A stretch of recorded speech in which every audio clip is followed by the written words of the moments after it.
யூதேயா மலைப்பகுதி ஒரு பெரிய கூட்டம். இயேசுநாதர் பேசிக்கிட்டு இருக்கிறார். அப்போ பிரம்மாண்டமான துலாக்கோல் ஒன்ன அந்த ஜனங்களுக்கு காட்டுறார்.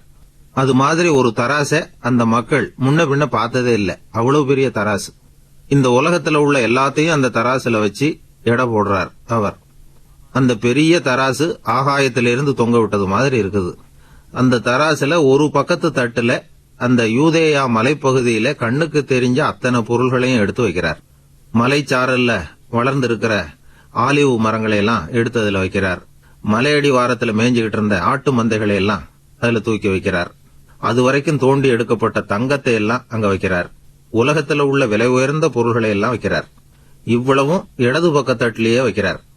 மக்கள்லாம் ஆச்சரியமா பாத்துக்கிட்டே இருக்கிறாங்க. அதை இன்னொரு தட்டுல வைக்கிறதுக்கு மீதி எதுவுமே இல்லையே, எல்லாத்தையும் இந்த பக்கத்து தட்டிலேயே வச்சுக்கிட்டு இருக்கிறாரு அப்படிங்கறது அவங்களுடைய சந்தேகம். அவங்க எல்லாம் ஒருத்தருக்கு ஒருத்தர் பேசிக்கிறாங்க. உலகத்துல உள்ள எல்லாத்தையும் ஒரு பக்க தட்டிலேயே வச்சாச்சு, அவ்வளவையும் ஈடுகட்டுற அளவுக்கு அடுத்த பக்கத்து தட்டுல என்னத்தை வைக்க முடியும்? எல்லாரும் ஆவலோட பாத்துக்கிட்டு இருக்கிறாங்க. இயேசுநாதர் அப்படி சுற்றுமுற்றும் பாக்கிறார். அங்க பக்கத்துல இருந்த ஒரு சின்ன குழந்தைய எடுத்து வலது பக்கத்து தட்டுல வைக்கிறார். அவ்வளவுதான். இடது பக்க தட்டு ஆட ஆரம்பிச்சுது. மெதுவா மேல போக ஆரம்பிச்சுது. ரொம்ப ரொம்ப உயரத்துக்கு போட்டுது. அதுல இருந்த பொருள்லாம் கீழே விழுந்துருமோன்னு நினைக்கிற அளவுக்கு ஆயிட்டுது. எல்லாரும் ஒன்னும் புரியாம இயேசு பெருமான் முகத்தை பாக்குறாங்க. அவரு சொல்றார், ஒருத்தன் தன்னுடைய ஆன்மாவுக்கு கேடு விளைவித்து உலகம் பூராவையும் தனதாக்கி கொள்றதுனால அவனுக்கு வரக்கூடிய பயன் என்ன? ஒருத்தன் தன்னுடைய ஆன்மாவுக்கு ஈடாக எதை கொடுத்துட முடியும் அப்படிங்கிறார்.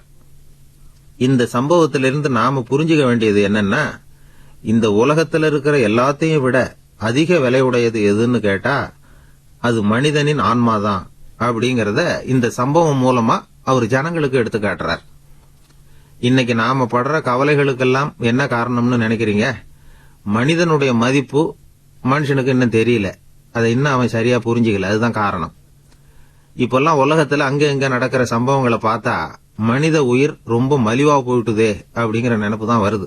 சமீபத்துல பத்திரிகையில ஒரு நகைச்சுவை துணுக்கு. அது என்னன்னா, ஒரு ராஜா காட்டுக்கு வேட்டைக்கு போயிட்டு திரும்பி வந்துகிட்டு இருக்கிறார். அப்போ கூட வந்துகிட்டு இருக்கிறவங்க கிட்ட விசாரிக்கிறார். அமைச்சர் இருக்காரா அப்படிங்கிறார் ராஜா. இதோ இருக்கேன் அப்படிங்கிறார் அமைச்சர்.